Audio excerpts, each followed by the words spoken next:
और इंशाअल्लाह ताला मैं सब लोगों के लिए ये संदेश देना चाहता हूँ, ये मैसेज देना चाहता हूँ इस सोशल मीडिया के माध्यम से, आप लोगों के चैनलों के माध्यम से भी, कि डरावना माहौल के अंदर आप जितना विरोध करोगे, जितना डर के नजदीक रहोगे, उतना आपका डर भी निकलेगा।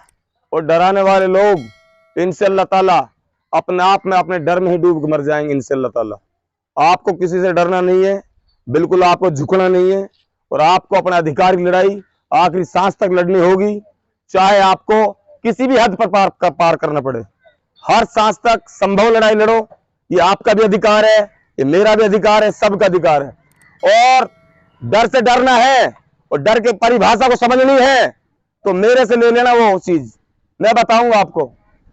आज से 2 साल पहले हम सरपंच थे, अभी भी प्रेजेंट सरपंच हूं मैं, और हम लोगों ने इन्हीं सत्ता के लीडरों की वोट दी थी और इसी सत्ता के साथ हम लोग रहे थे।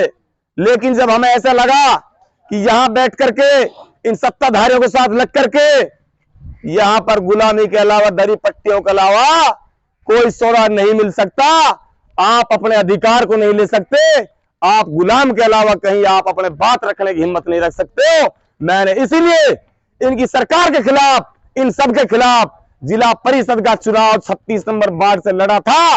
वो जीता और जागता सबूत आप लोगों के सामने है। अगर चापलूसी करता, तेल मालिश करता तो मैं करता, मुझे नहीं करनी इन लोगों की तेल मालिश चापलूसी। मैं आज इस कामा विधानसभा के दंगल में हूं और AIMIM के टिकट से हूं, असदुद्दीन ओवैसी साहब के दिशा निर्देश से हो। असद साहब जो आपकी कौम मिल्लत के लिए, आप सबके लिए लड़ाई लड़ने की हिम्मत रखता है, वो भी अकेला सांसद वहां बैठा है। इम्तियाज जलील साहब वहां बैठे हैं दिल्ली पार्लियामेंट में, वो अपनी बेबाक तरीके से आवाज उठाने की हिम्मत रखते हैं। जब वो बोलते हैं तो ना तो कांग्रेसों की हिम्मत पड़ती है बात करने के लिए, ना बीजेपी के नरेंद्र मोदी अमित शाह की हिम्मत पड़ती है बात करने के लिए।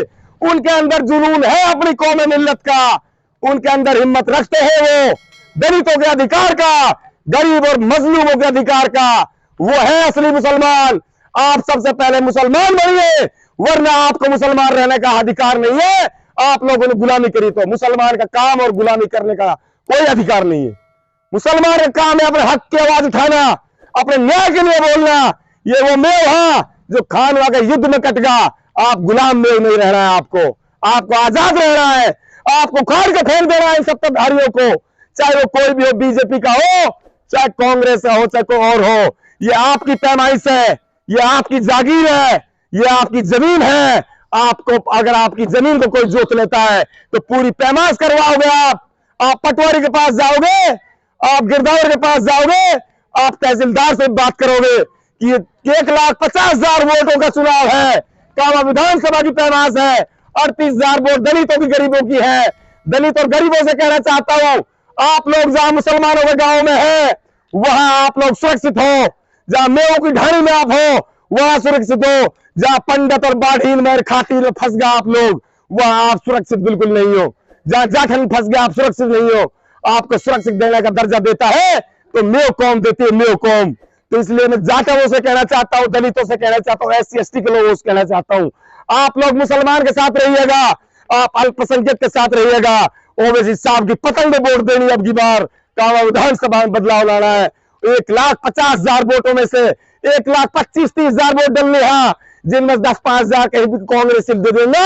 1,00,000 वोट लेकिन इंशाअल्लाह ताला बीजेपी का फेंकेंगे खड़स निकाल के नहीं, और कांग्रेस ने भी गलू छाछ अलग, उलड़ अलग और नूनी घी अलग। इंशाअल्लाह ताला आप लोग अमल कर रहे हैं इन बातों पे। आप लोगों से मेरी निवेदन दरखास्त है, आप लोग अधिकार की जिम्मेदारी आप लोगों की है, नौजवान तबके की है, बुजुर्गों की है, सभी की जिम्मेदारी बनती है। ये जिम्मेदारी से आप लोगों ने पीछे हटने का काम किया तो इंशाअल्लाह ताला बता देना चाहता हूं, आपको जवाब देना होगा इस बात का, मरने के बाद भी जवाब देना होगा।